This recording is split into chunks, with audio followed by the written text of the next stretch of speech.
Una duda muy común que tenemos todos los contadores es sobre cuando recién estamos empezando a liquidar el impuesto a las ganancias. No les voy a mentir, a mí también me dio miedo cuando me asignaron este tipo de liquidaciones. Pero no te preocupes porque te voy a enseñar cómo me hubiese gustado que me digan a mí cómo había que liquidarlas. Pero antes de avanzar con lo que es este tipo de rentas que nos vamos a estar focalizando hoy en la tercera categoría, vamos a hacer una breve introducción de las categorías que vamos a encontrar en el impuesto. Recordemos que el impuesto a las ganancias lo que grava son las rentas, es decir, que vamos a tener que tomar por un lado lo que son los ingresos y por el otro lado lo que son los egresos y sobre eso se tributa siempre sobre el resultado. Así en grandes rasgos, ¿no? Entonces, en el impuesto vamos a encontrar cuatro grandes categorías. Primero tenemos la primera categoría, que va a incluir a todos los beneficios que se obtenga, ya sea en dinero o en especie, por la locación o arrendamiento de bienes inmuebles, urbanos o rurales. Y acá también se van a incluir lo que son las mejores que realice el inquilino sobre dichos inmuebles y los impuestos y tasas de los cuales este último, es decir, el inquilino, se haga cargo. En la segunda categoría vamos a tener lo que son las rentas producidas por capitales. En la tercera categoría, lo que nos vamos a focalizar hoy, se basa en el sujeto que obtiene las rentas, es decir, empresas o explotaciones unipersonales.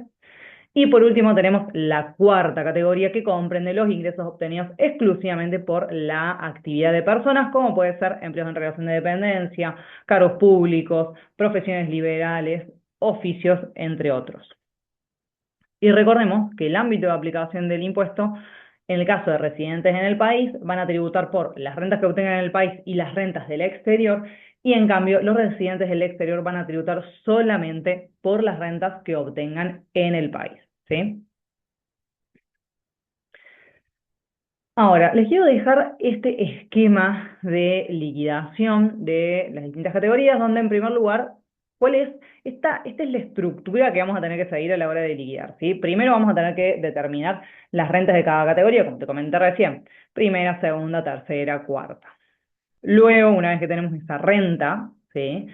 Vamos a tener que restarle los gastos. ¿Qué gastos podemos restar? Que esta es siempre la pregunta que me tengo que hacer. Tienen que ser gastos necesarios para obtener, mantener y conservar la ganancia grabada y cuya deducción está admitida por la ley. Sí, esto es muy importante, la parte de admitida por la ley. Bien. Una vez que le restamos estos gastos, vamos a tener la renta bruta antes de deducciones generales. A esto le vamos a poder restar lo que son las deducciones generales, ¿sí? Que ya vamos a ver más adelante cuáles son. Y después vamos a obtener lo que es la renta neta del periodo. Vamos a tener que ver si tenemos quebrantos de ejercicios anteriores. Y una vez que tengamos la renta neta, a esta renta se le va a restar por último lo que son las deducciones personales, que estas están en el artículo 30, que vamos a encontrar acá. La ganancia no imponible, cargas de familia y deducción especial. ¿Qué tenemos que tener en cuenta de la deducción especial? Que solamente se la vamos a aplicar a las rentas de tercera y cuarta categoría, ¿sí? Una vez que hayamos restado estas deducciones, vamos a obtener finalmente lo que es la renta neta sujeta al impuesto, ¿sí? Entonces, sobre esta renta vamos a tener que ver cuál es el impuesto en función de la escala progresiva. Y una vez que determinemos el impuesto, le vamos a restar lo que son pagos a cuenta, ¿sí? Y una vez restados los pagos a cuenta, por ejemplo, retenciones, percepciones, impuestos sobre los débitos y créditos bancarios, anticipos o saldos a favor de periodos anteriores, vamos a tener finalmente el impuesto a pagar. Bueno, previo a lo que es el armado de la declaración jurada, tenemos que tener presente algunos temas importantes. El armado del papel de trabajo, solicitar la información al cliente y recabar información de la página de Arca, ¿sí? Si tenemos, por ejemplo, clientes de periodos anteriores, puedo armar el papel de trabajo, en función de ese papel de trabajo, un pre-papel de trabajo, un borrador del papel de trabajo, vamos a poder armar lo que es la solicitud de información al cliente, ¿sí? Y luego podemos pasar también, para ir anticipándonos en la información que nos va a pasar el cliente, a recabar información desde la página de Arca. Vamos con el armado del papel de trabajo. Acá vamos a dividir en función de si tenemos clientes recurrentes o un cliente nuevo. En el caso de un cliente recurrente, ¿sí? vamos a ver lo que son años y fechas en el comparativo. Es decir, yo ya tengo el papel de trabajo anterior, copio y pego el papel de trabajo y lo vamos a adaptar. ¿Qué vamos a adaptar? Años y fechas comparativos, los topes de deducciones, actualizamos las deducciones personales del artículo 30, actualizamos la tabla del artículo 94, actualizamos lo que son los coeficientes para el ajuste por inflación impositivo en caso de que corresponda. ¿Sí? Entonces yo vengo trabajando ya con un cliente, voy haciendo estos trabajitos previos también para empezar a refrescar un poco a ver qué era lo que se le había liquidado, qué información le tengo que pedir al cliente. Ahora, en el caso de un cliente nuevo, vamos a tener que empezar todo desde cero, ¿sí?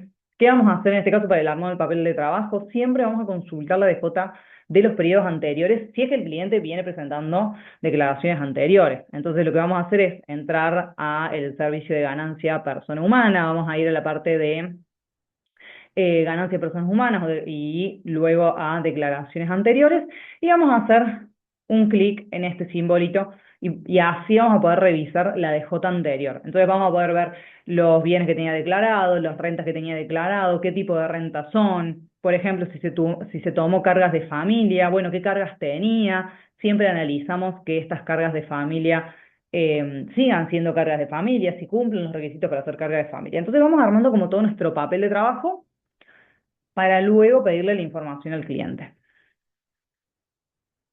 Ahora, ¿qué pasa? Me llega un cliente totalmente de cero. Bueno, vamos a tener que empezar a relevar la información en función de lo que se le vaya solicitando al cliente, ¿sí? Ya no vamos a ver todo esto de categorías, en este caso el tema de la composición, si es que es un cliente que arranca de cero, vamos a tener que armar todo nosotros, ¿sí? Pero bueno, en el caso de un cliente que ya venga presentando, entrando desde el sistema podemos tomar mucha información. Entonces, en función de la información que tengamos, que hayamos podido relevar, va a ser el armado del mail para la solicitud de información.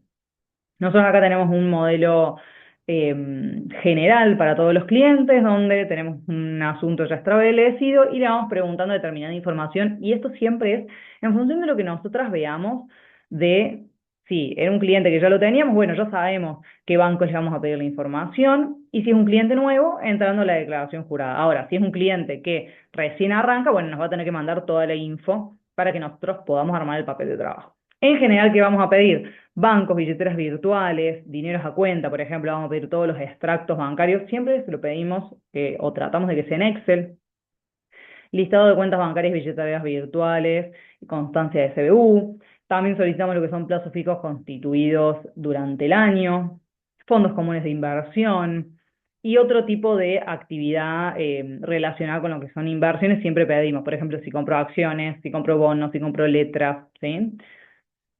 Después, en el caso de bienes inmuebles y viviendas, bueno, consultamos si posee inmuebles, si realizó compras o ventas de inmuebles rodados. Y después empezamos a pedir, bueno, toda información del activo, ¿sí? Y también pedimos información extra, por ejemplo, para lo que es las deducciones, ya sabemos que podemos tomarnos lo que son facturas de obra social, entonces solicitamos todas las facturas, a veces consultamos si tiene personal de casas particulares, nos podemos fijar igual esta info en AFI, pero ya le vamos consultando al cliente. Y una vez que hicimos todas estas consultas que están relacionadas con lo que es la determinación en parte del activo y lo que son las deducciones, ¿sí? Pasamos a consultarle lo que son las rentas. Yo sé que parte de esta información la podemos sacar de AFIP, ¿sí? Pero a veces necesitamos que el cliente nos dé o nos confirme información. Por ejemplo, lo que son ventas del periodo lo podemos sacar de AFIP, pero ¿qué pasa si hay una venta de un bien de uso? A esa venta de del bien de uso, como vamos a ver en el ejercicio, se determina de una forma particular. Entonces, necesitamos saber si vendió o no y cuál es esa venta, porque el resultado de la venta de ese bien de uso para el impuesto a las ganancias se determina de una forma particular. Entonces tenemos que apartar ese comprobante y hacer un análisis extra. Por otro lado, solicitamos siempre las que son las compras del periodo, los gastos vinculados, los bienes de uso adquiridos, bienes de uso vendidos, otros bienes que están vinculados con la actividad. Acá, en lo que son empresas, unipersonales y sobre todo lo que es comercio, lo que es muy importante es solicitar siempre el stock de bienes de cambio al 31 de diciembre, que yo sé que es muy difícil a veces que el cliente tenga un importe, sobre todo porque muchos no se manejan con un sistema de contabilidad que nos pueda decir cuál es el stock, pero también hay formas de determinar un valor de stock teórico. Otros datos a pedir son facturas de servicio local, oficina o consultorio, por ejemplo, lo que podemos pedirle el contrato también de alquiler, ¿sí?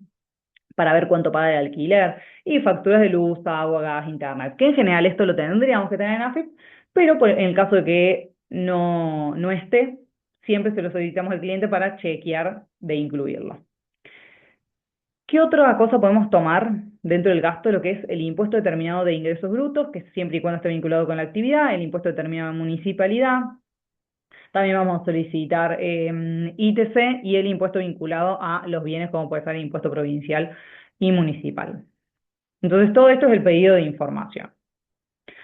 Ahora, ¿qué información vamos a poder recabar a través de la página de AFIP? Bueno, en primer lugar, lo más importante, y para mí sobre todo, esto es muy importante para cuando recién empezamos a liquidar y es un contribuyente nuevo, es hacer un relevamiento desde nuestra parte. Acá vamos a ver comprobantes emitidos y recibidos, compra de moneda extranjera, aunque a mí no me convence del todo, pero acá vamos a ver si el contribuyente realizó compra y venta de moneda extranjera. Ahora, siempre pidámosle al cliente el extracto bancario, el resumen bancario de la cuenta en dólares, porque recordemos que vamos a tener que determinar a qué importe entraron esos dólares al patrimonio del contribuyente.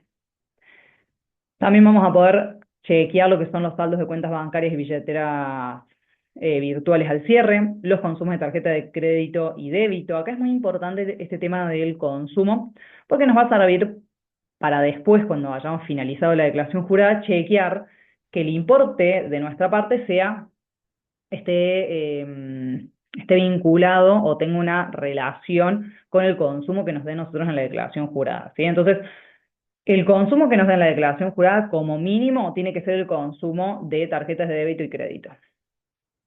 También vamos a poder chequear acá si el contribuyente realizó compra o venta de automotores o inmuebles. Las inversiones al cierre, aunque generalmente, últimamente no he visto que esté bien actualizado. Y bueno, vamos a poder ver más información dependiendo del contribuyente y los datos que tengan en el portal, pero está bueno para hacernos una idea de lo que nos vamos a encontrar después en lo que es la declaración jurada. Desde el portal IVA vamos a descargar lo que son las ventas y compras del periodo fiscal. Después también tenemos mis comprobantes, donde vamos a poder ver el acumulado de comprobantes emitidos y recibidos, mis facilidades para ver planes de pago. Recordemos que desde acá tenemos que sacar lo que son, digamos, podemos tomarnos todos los intereses que se hayan devengado durante el ejercicio.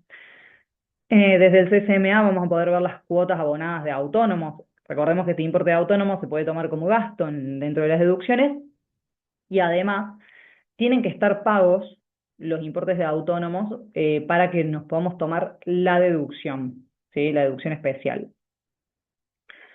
Desde declaración en línea vamos a poder ver si el contribuyente es empleador y descargar lo que son los F931 para poder tomarnos el gasto de las contribuciones y sueldos.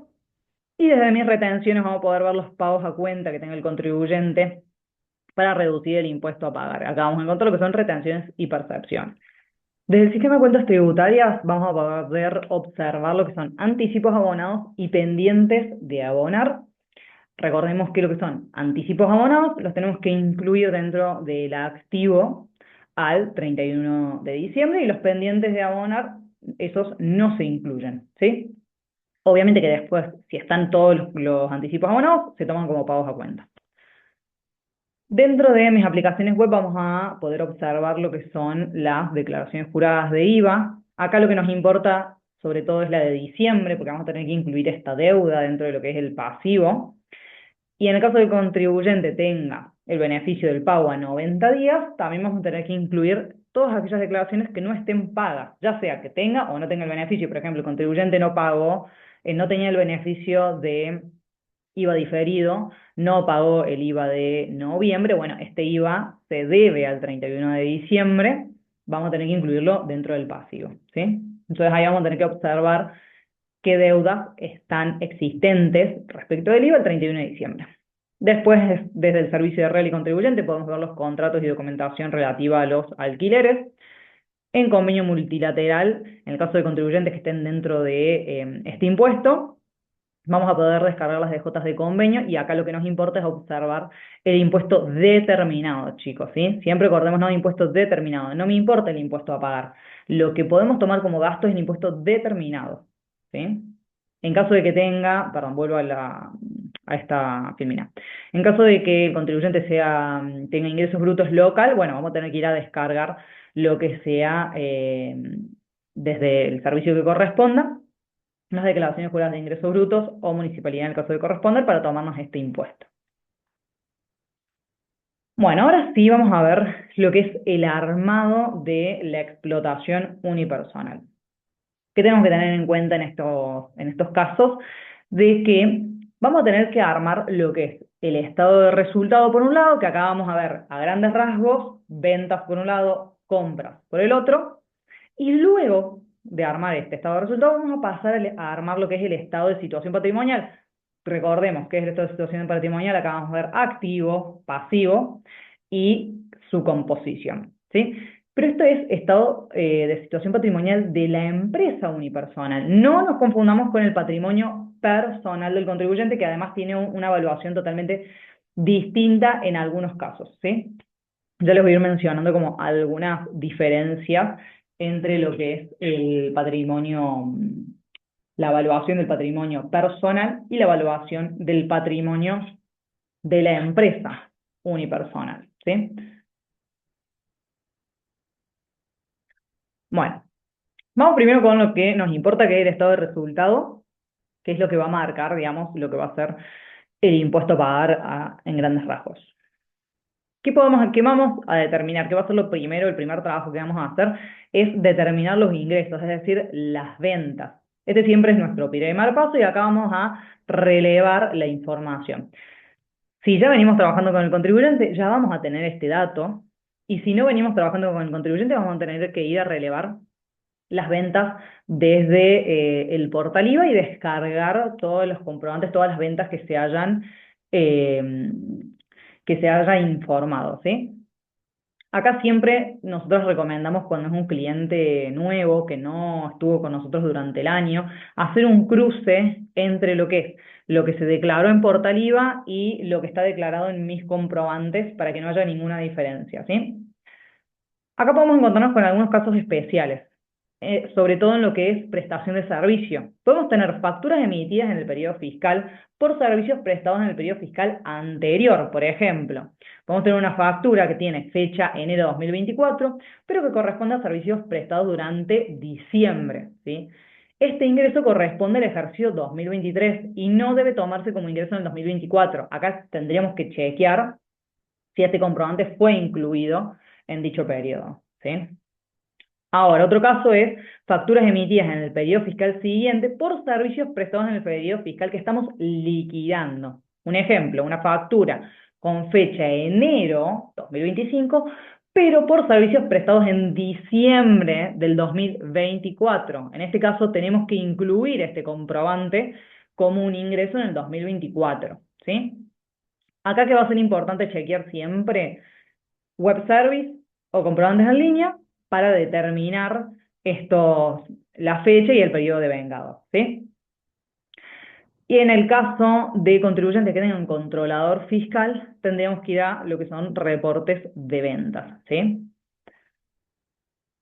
Bueno, el segundo paso va a ser la determinación de las compras y los gastos del contribuyente. Acá lo que vamos a armar va a ser, por un lado, los gastos computables al costo y los gastos no computables al costo. Dentro de los gastos computables al costo, en lo que es contribuyentes que tienen comercialización de bienes, vamos a tener que determinar lo que son la existencia al inicio y al final de los bienes de cambio, ¿sí? Antes de avanzar con lo que son los bienes.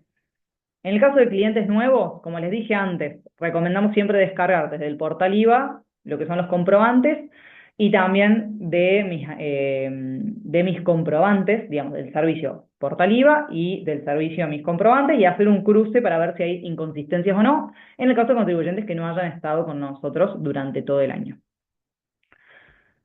Una vez que llegamos a los comprobantes, vamos a tener que clasificar estos comprobantes. Pueden ser bienes, servicios, honorarios, gastos varios, ¿sí?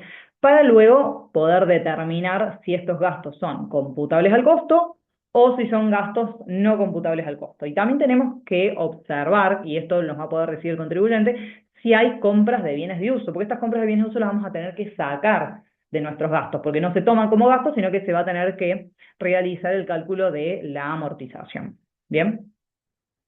Vamos un poquito a ver nuestra planilla, así vamos como fijando un poco algunos conceptos. Entonces acá tenemos la planilla del impuesto a las ganancias, ¿sí? Donde tenemos la primera, segunda, tercera y cuarta categoría. No voy a ir más para abajo, después vamos a ver esa parte.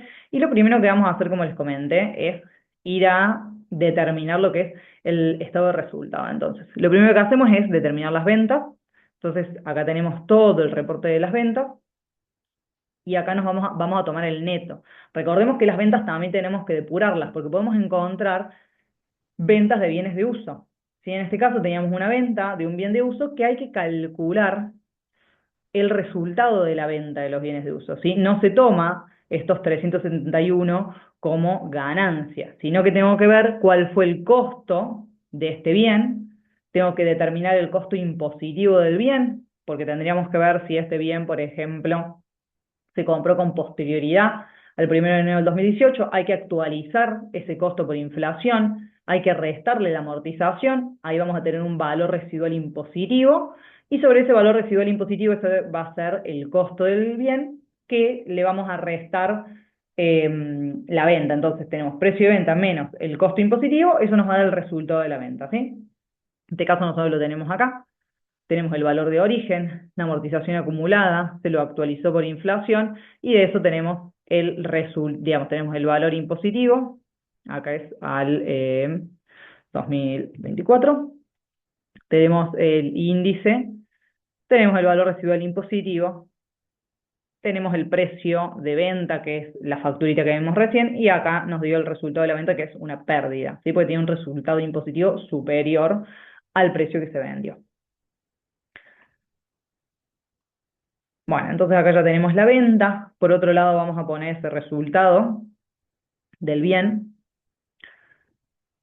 Y en la parte de gastos, ¿qué vamos a hacer? Tenemos acá todos los comprobantes que obtuvimos desde el portal IVA y los fuimos clasificando en función de si eran servicios, si eran venta de bienes, etcétera, para después hacer lo que es una clasificación entre gastos computables al costo y gastos no computables al costo. Entonces, acá hicimos esa determinación, tenemos servicios de pago y productos de ferretería, en este caso vamos a ver un ejemplo de ferretería.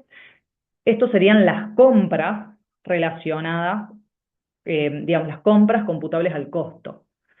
¿Por qué me sirven estas compras computables al costo? Porque yo lo que tengo que hacer acá es determinar el costo de venta. Y recordemos que el costo de venta es existencia al inicio, más las compras, o poner compras, menos la existencia al final. Entonces, esto suma, y esto resta, y de acá vamos a tener el costo de venta, ¿sí?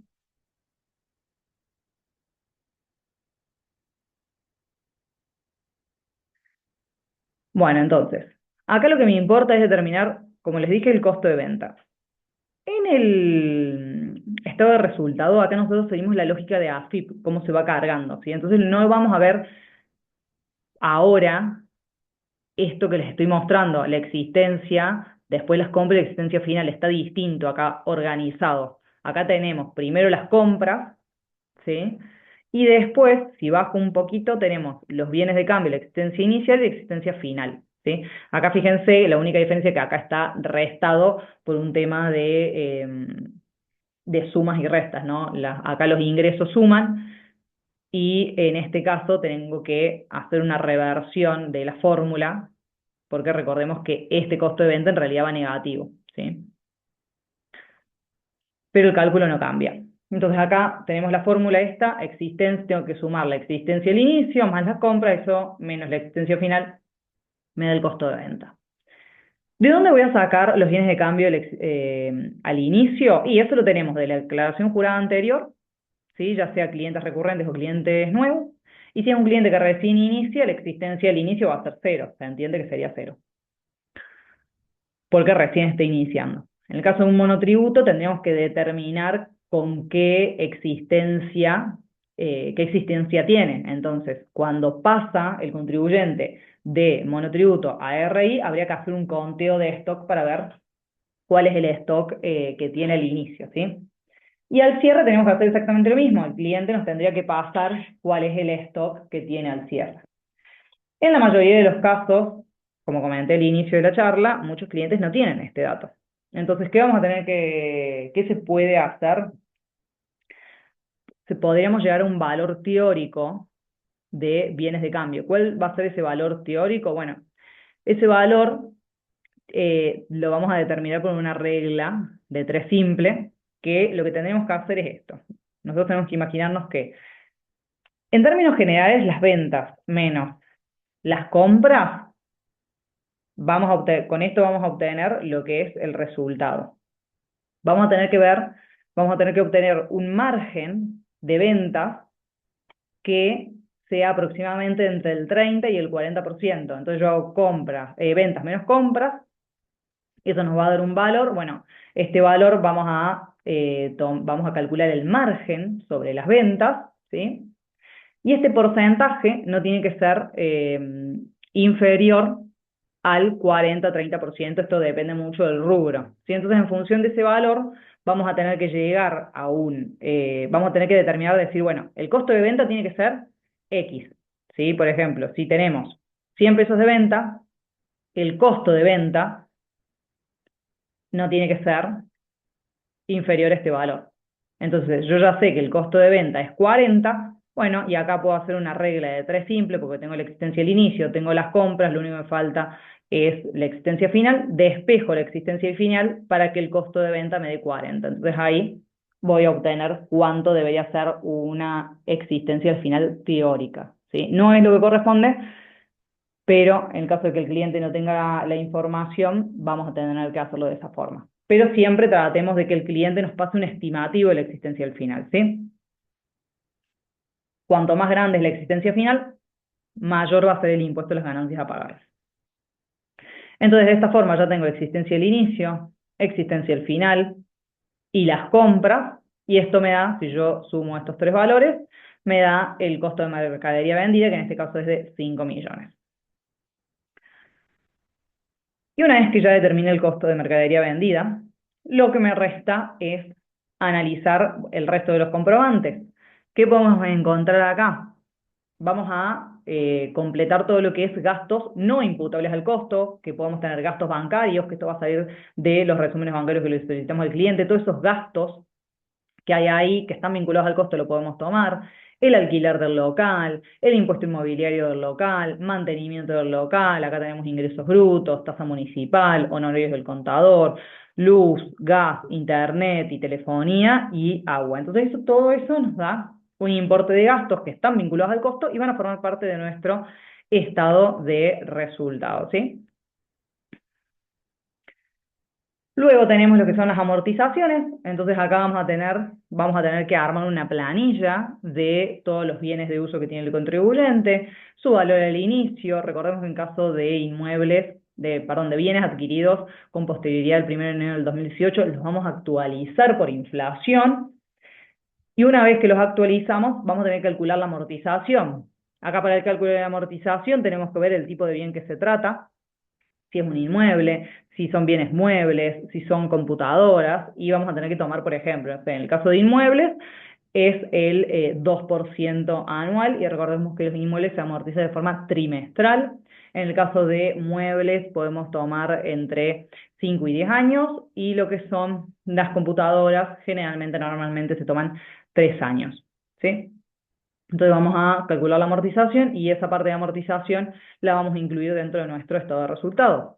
Recordemos que las amortizaciones es un gasto no erogable. Entonces, ¿qué significa esto? Que es un gasto que me puedo tomar en la declaración jurada, pero que no lo pagué, si no salió plata del bolsillo del contribuyente, entonces lo vamos a incluir dentro de la justificación de variaciones patrimoniales. Por otro lado, acá tenemos, dentro de otros resultados, el resultado de la venta de ese bien de uso que les comenté antes, y lo único que falta calcular acá es el ajuste por inflación impositiva. Recordemos que el ajuste por inflación impositivo se divide en dos partes. Tenemos una parte estática y otra parte dinámica. La parte estática, básicamente lo que hacemos es tomar el estado de situación patrimonial del ejercicio anterior, tenemos que determinar cuál es la evaluación impositiva de, el activo, el pasivo, y vamos a tener que sacar determinados conceptos. Por ejemplo, no se puede actualizar lo que son bienes de uso, ¿sí? Entonces estos bienes de uso son activos no computables, los sacamos del cálculo. Una vez que obtenemos el activo computable y el pasivo no computable, lo sumamos y a eso lo vamos a actualizar de punta a punta, por eso se llama estático. Y por otro lado, lo que es el ajuste dinámico, lo que hacemos es ver determinados movimientos que pueden generar un ajuste positivo o un ajuste negativo, ¿sí? Y una vez que obtenemos esos valores, vamos a obtener de la suma de todo, de la suma y resta de los conceptos, lo que es el resultado neto de la empresa, ¿sí? Entonces, estos 15 millones va a ser lo que vamos a pasar nosotros a la otra parte de la planilla, acá, que va a ser el resultado neto que después va a estar afectado a lo que son las deducciones generales y deducciones personales. Antes de avanzar con esa parte, vamos a repasar un poquito la determinación del estado de situación patrimonial, ¿sí? Que esto es muy importante para lo que son las empresas unipersonales. Lo que es el activo del ejercicio anterior, que ahora nos quedó desactualizado, esto es el mes 24, lo que es el activo anterior, el activo y pasivo anterior, lo vamos a sacar de la declaración jurada anterior, ¿sí? Ahora, lo que me interesa a mí es determinar lo que es el activo y el pasivo del nuevo ejercicio, ¿sí? Vamos a pasar un poquito. Acá. Entonces, vamos a tener que determinar lo que son disponibilidades, cuentas bancarias, los créditos. Acá vamos a tener créditos por cobrar, créditos fiscales. Por ejemplo, en créditos fiscales podemos incluir si tuviésemos saldo técnico, saldo de libre disponibilidad de declaraciones juradas, retenciones y percepciones, anticipo de impuesto a las ganancias y el impuesto a los débitos y créditos. Esto es como para mencionarles algunos. Después puede haber mucho más dependiendo de la situación del contribuyente, ¿sí? Vamos a informar también lo que son los bienes de cambio y los bienes de uso. Entonces, en este caso, ¿qué tenemos de nuestro contribuyente? Tenemos efectivo, que simplemente es hacer un conteo de la caja al cierre y declarar el efectivo. También podríamos tener acá banco, que puede ser en pesos o en dólares. En el caso de que tenga banco y tenga una cuenta en dólares, en la empresa unipersonal, esa diferencia de cambio, si aumentó, si hay otro tipo de cambio, vamos a tener que calcular una diferencia de cambio que puede ser positiva o negativa. Esto va a depender de si el tipo de cambio subió o si el tipo de cambio bajó. Entonces, si el contribuyente tenía al inicio $1.000 valuado a un tipo de cambio de 800 y al cierre del ejercicio ese tipo de cambio está en 1.000, bueno, hay una diferencia de cambio de 200, ¿sí? Que vamos a tener que tributar una ganancia, porque es una empresa unipersonal. Ahora, en el caso de que el contribuyente tuviese estos $1.000, pero en su patrimonio personal, esa diferencia de cambio no hay que tributarla y tampoco hay que informarla, sino que recién se calcula la diferencia de cambio cuando estos dólares se venden. ¿Sí? Eso es en el patrimonio personal. En el patrimonio de la empresa unipersonal, las diferencias de cambio se van tributando a cierre de ejercicio, ¿sí?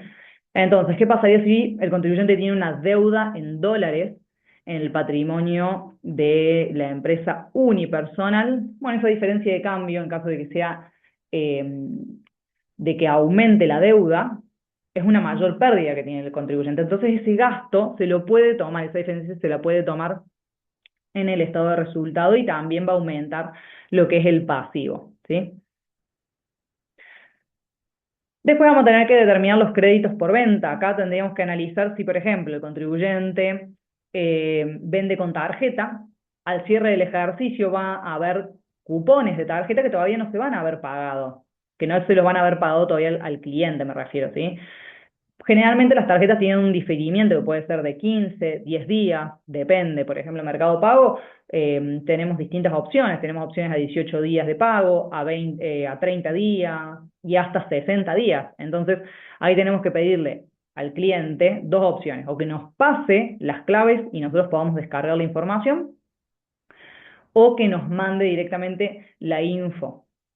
Por ejemplo, en lo que es tarjetas de crédito, hay un reporte de liquidación que nos dice cuándo nos van a pagar. Entonces, en función de esa fecha, que nos informan cuándo va a ser la fecha de pago, yo puedo determinar, porque vamos a ver el cupón, y el cupón nos va a decir, esta venta fue, por ejemplo, el 29 de diciembre y se va a pagar el 5 de enero. ¿Sí? Entonces vamos a buscar todo eso que sea a partir de fecha de pago 2025, y ese va a formar parte de los créditos por venta.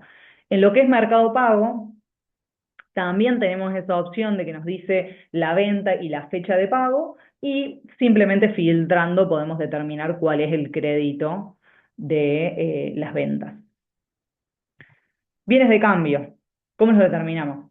Y los bienes de cambio ya los determinamos en el paso anterior. Acá cuando hicimos existencia final, que o nos dio el dato el contribuyente, ¿sí? O lo determinamos nosotros por diferencia para que nos dé un margen de ventas razonable. Bienes de uso, acá lo vamos a obtener de la planillita de bienes de uso que tenemos confeccionado. Vamos a sacar el valor histórico de los bienes de uso, el valor residual. Y, ¿qué más tenemos acá? Perdón, es el valor de origen de los bienes de uso, ¿sí? El valor de origen es el que vamos a utilizar para esta situación patrimonial. Y después tenemos otros créditos, ¿sí? Acá podemos tener, se me ocurre, impuestos, ¿sí? Como pueden ser el impuesto a los débitos y créditos. Recordemos que el impuesto a los débitos y créditos se puede usar como pago cuenta del impuesto a las ganancias, entonces tenemos que reflejar ese impuesto que tenemos al cierre. Acá tenemos también los anticipos, saldos de libre disponibilidad, ¿sí? Podemos tener también saldo de libre disponibilidad, me refiero tanto declaración jurada de IVA, de ganancias del periodo anterior, de ingresos brutos, ¿sí? Entonces hay que hacer un análisis ahí de cada uno de los impuestos. Y después pasamos al pasivo. Acá también el contribuyente nos va a tener que decir, bueno, cuál es la información de proveedores que están pendientes de pago. Acá podemos encontrar en función de cheques que no estén, que todavía no se hayan cobrado, cuentas corrientes con proveedores, entre otros. También podemos tener préstamos bancarios. Si el contribuyente tiene tarjeta de crédito vinculada con el negocio y paga con la tarjeta compras del negocio, bueno, también tendremos que incluir acá ese resumen de tarjeta de las cuotas que se adeuden.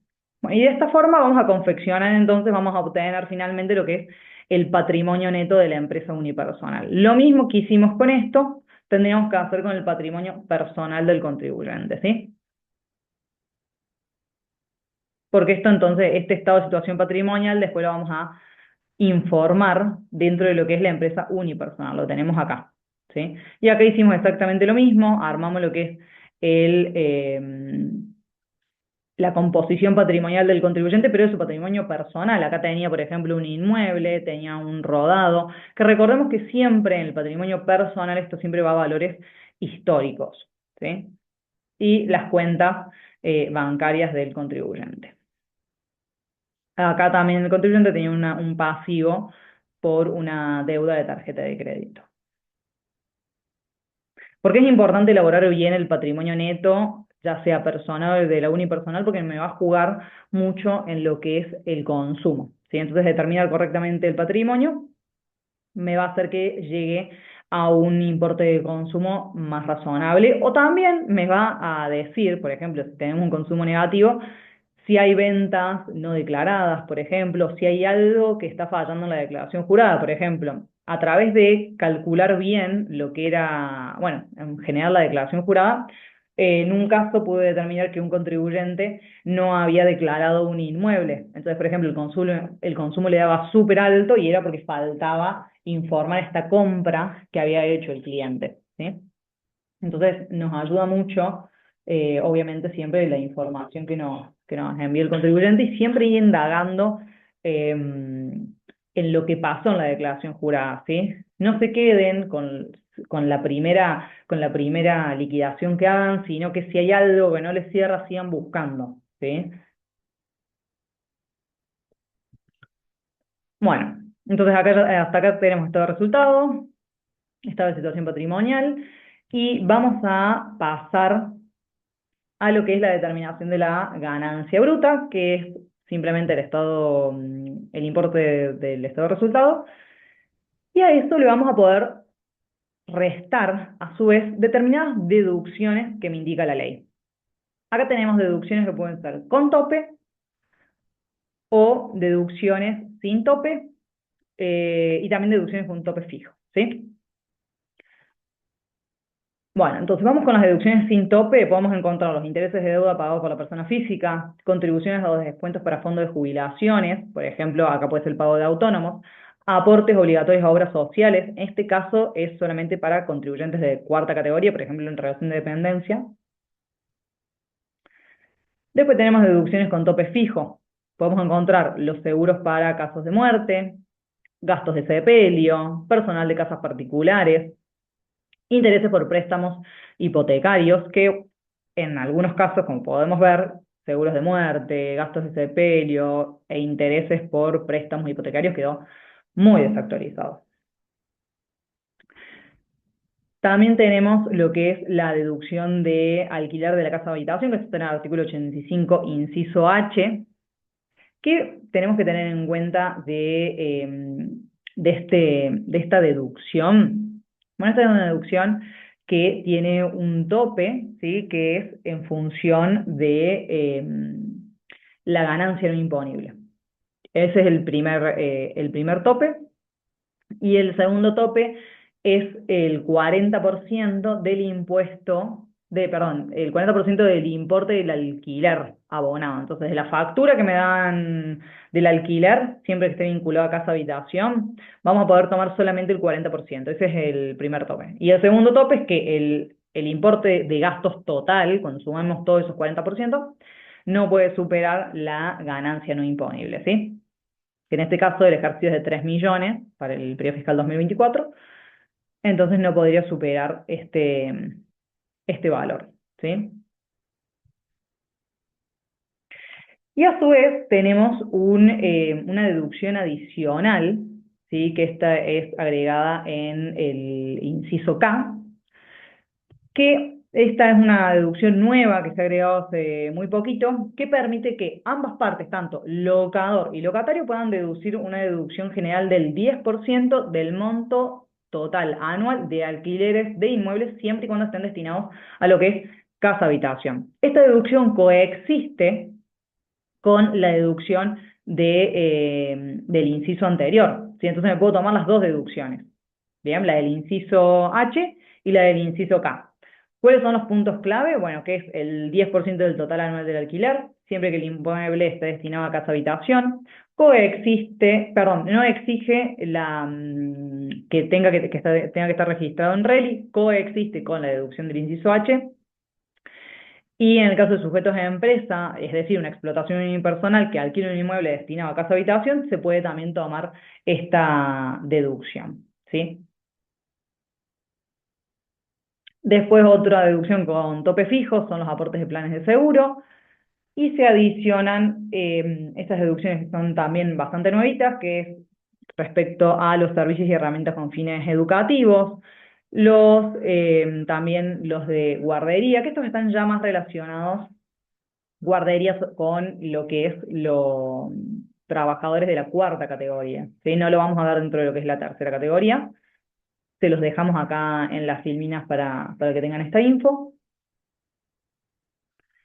Y después tenemos deducciones con tope variable, que acá vamos a encontrar las donaciones, que tiene un límite del 5% de la ganancia neta del ejercicio. Tenemos los honorarios de asistencia médica y paramédica, que tiene un tope del 40% de la factura y hasta un 5% de la ganancia neta del ejercicio. Entonces tiene también dos topes.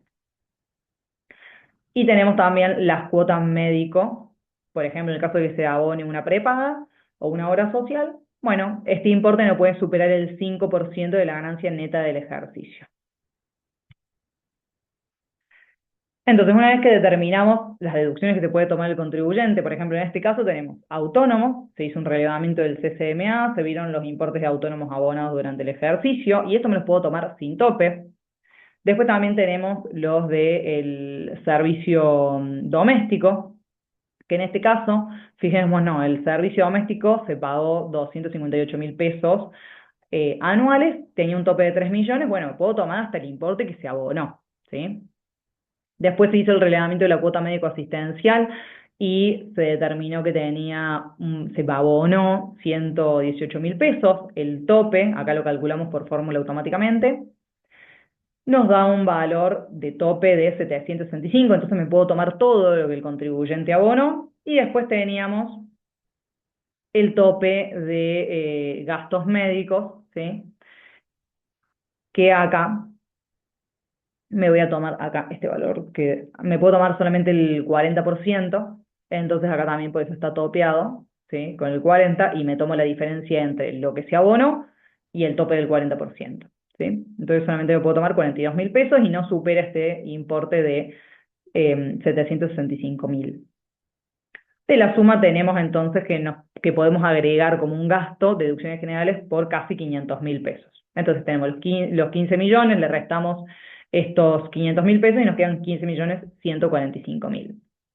¿Qué nos queda de esto? Bueno, todo lo que son las deducciones personales. Acá tenemos la ganancia mínima no imponible y las cargas de familia. ¿Qué tenemos que tener en cuenta respecto de estos conceptos? Que el contribuyente tiene que cumplir para lo que son las cargas de familia con lo que es la residencia, ¿sí? De 6 meses. Y estos contribuyentes, además, para tomarlos como carga de familia, no tienen que tener ingresos superiores a la ganancia mínima no imponible. Por ejemplo, yo tengo cónyuge y está en el monotributo con una categoría superior a la A, por ejemplo, está en la B, bueno, ya sabemos que va a tener ingresos superiores a estos 3.700.000, ¿sí? Entonces acá, en primer lugar, nos tomamos la ganancia mínima no imponible. Si tuviese cónyuge, también no lo podemos tomar. En el caso de los hijos, que tenemos, aparte de las consideraciones que les dije, tendríamos que tener en cuenta si mi pareja o la otra persona eh, también es responsable inscripto. ¿Por qué? Si es responsable inscripto, se puede tomar el 50% cada uno. Entonces, en este caso, nos tomamos el 50% de cada hijo, ¿sí? ¿Qué pasó acá hay uno que tiene menos deducción? ¿Por qué es esto? Bueno, esto se da porque solamente estuvo dado de alta 6 meses. Esto puede ser por un nacimiento, ¿sí? Entonces, si el contribuyente tiene un nacimiento de un hijo, tomamos solamente en función de los meses, a partir del mes del nacimiento. En este caso fue el mes de julio, entonces son 6 meses. Entonces proporcionamos la deducción. Y acá podríamos ver si corresponde tomar alguna deducción, por ejemplo, de autónomo, de nuevo profesional o, bueno, trabajador en relación de dependencia no, porque solamente es para lo que es la cuarta categoría. Lo que es tercera categoría solamente podría tomarse o la deducción de autónomos de tercera categoría, que es el artículo 30, inciso C, apartado 1, o los nuevos profesionales, que para tomarme la deducción de nuevos profesionales tiene que tener 3 años o de alta en la matrícula o de alta en AFIP. Es decir, si yo tengo, por ejemplo, un cliente monotributista que estuvo 3 años en el monotributo, ya no me puedo tomar esta deducción de nuevos profesionales. Solamente puedo tomar la deducción de autónomos. Ahora, yo tengo un cliente monotributista, tuvo un año en el monotributo, al segundo año se pasó a responsable inscripto, bueno, me voy a poder tomar esta deducción por 2 años, ¿sí? En este caso, el contribuyente no tiene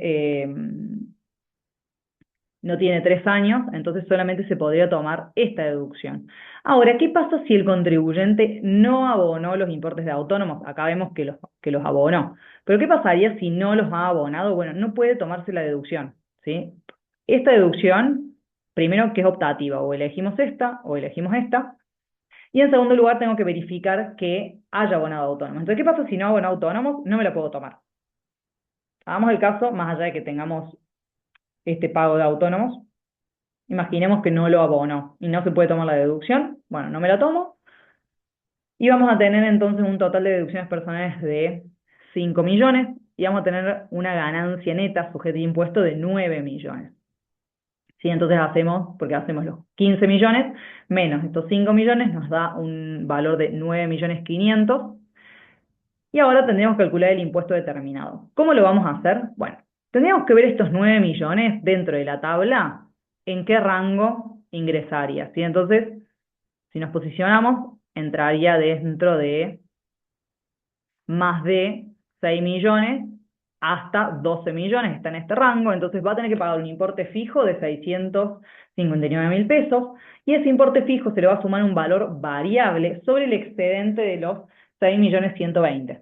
Entonces, yo hago 6 millones, hago los 9 millones menos 6.120.000, a ese importe le voy a aplicar el valor de la alícuota del 19%. Y a eso le voy a sumar el importe fijo de 659.000. Y eso me va a dar un impuesto determinado de 1.313.000. Ahora, ¿qué debería haber? Si hay pagos a cuenta durante el ejercicio, ¿qué pagos a cuenta podría tener? Anticipos pagados durante el año, impuestos a los débitos y créditos, retenciones y percepciones. Los anticipos los puedo ver desde el sistema de cuentas tributarias, como expliqué antes. El impuesto a los débitos y créditos lo vamos a obtener de los resúmenes que nos manda el contribuyente. Vamos a tener que relevar resumen de banco, resumen de Mercado Pago. También a veces podemos encontrar este impuesto, aunque ya no lo veo, antes sí se veía mucho, ahora ya no, en lo que son las liquidaciones de tarjetas de crédito.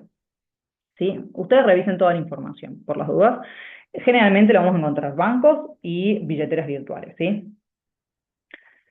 Y por último, tenemos siempre que relevar desde el servicio de mis retenciones si hay pagos a cuenta. En este caso, se determinó que había pagos a cuenta por 500.000 pesos, entonces todos estos valores se suman y es un impuesto que ya se adelantó al fisco, entonces se resta del impuesto determinado.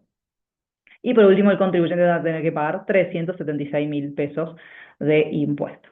¿Hasta acá terminamos? No. Hasta acá no terminamos todavía. ¿Por qué? Porque eso es, hasta acá tengo el impuesto determinado y el impuesto a pagar. ¿Pero qué me falta ver? Bueno, acá me falta ver cuánto me dio el consumo y y ver si qué tengo que informar en el cuadro de justificaciones de variaciones patrimoniales. Entonces no nos olvidemos de esto. Entonces acá me da un consumo de 14 millones. ¿Qué es lo que yo hago siempre? Este valor de 14 millones lo divido en 12. Entonces más o menos obtengo un valor de consumo mensual. Y chequeo con la vida, con el estilo de vida que tiene el contribuyente, obviamente haciéndole consultas al contribuyente, de más o menos si este es un valor razonable de lo que se podría gastar. También chequeamos este valor con la parte de nuestra parte, como comenté al inicio. Me fijo si es coherente con las tarjetas de crédito, si es coherente con el consumo de tarjetas de débito, ¿sí? Y también recordemos que tenemos que informar determinados conceptos dentro de las justificaciones de variaciones patrimoniales. Por ejemplo, en lo que es total de conceptos que no justifican erogaciones y o aumentos patrimoniales, tenemos que informar si se pagó un impuesto del ejercicio anterior, tenemos que informar el impuesto determinado. Después, en el caso de que se hayan dado de baja bienes, tenemos que informar también esa amortización acumulada. Acá en otros conceptos se informó lo que es el excedente de deducciones generales. También informamos el ajuste por inflación positivo, ¿sí? Dentro de otras ganancias exentas o no grabadas, acá podríamos informar lo que son intereses de plazo fijo, intereses de fondos comunes de inversión, siempre y cuando estos estén vinculados con el patrimonio personal. Si están vinculados con el patrimonio de la empresa unipersonal, todo lo que sea rendimientos de plazo fijo, rendimientos de fondos, eso va a ir por el estado de resultado, ¿sí? Y va a estar grabado. En cambio, si es un plazo fijo constituido con una cuenta personal, va a ser exento. Una aclaración sobre esto. Si yo tengo un contribuyente que solamente tiene rentas de tercera categoría, como este caso, y le ponemos el plazo fijo como no, como exento o no grabado, bueno, podemos llegar a tener un problema con el fisco porque AFIP va a decir, a ver, pero pará, el plazo fijo este se constituyó porque tiene una empresa unipersonal, entonces no es del patrimonio personal, sino es de la unipersonal. ¿Sí? Entonces, bueno, ahí chequeemos esto, ¿sí? Porque podemos llegar a tener algún problema con AFIP. Bueno, y después tenemos otros gastos y deducciones vinculadas a ingresos exentos, que tenemos que ir informando. Si tenemos donaciones también tenemos que informarlo y esto me va a afectar el consumo. Y por último tenemos otros conceptos que justifican evaluaciones y o aumentos patrimoniales. Acá vamos a declarar lo que es el ajuste por inflación negativo y lo que son las amortizaciones de la tercera categoría, ¿sí? Entonces, todo esto va a afectar lo que es el consumo. ¿Bien? Una vez que chequeamos que hayamos completado bien la información, justificaciones y variaciones patrimoniales, el consumo nos da coherente, ya podemos pasar a hacer una reunión con el cliente para ver qué es lo que, si falta algo. Siempre recuerden, mi consejo es, si ven algo que no cierra, empiecen a hacer las consultas necesarias, consulten al cliente, hablen mucho con el cliente, sobre todo las primeras veces. Tenemos que hacer que el cliente confíe en nosotros y confíe en nuestro criterio profesional, ¿sí? Investiguen mucho y les deseo mucha suerte en sus declaraciones juradas. Espero verlos por nuestra academia y si tienen dudas nos consultan. Gracias por participar.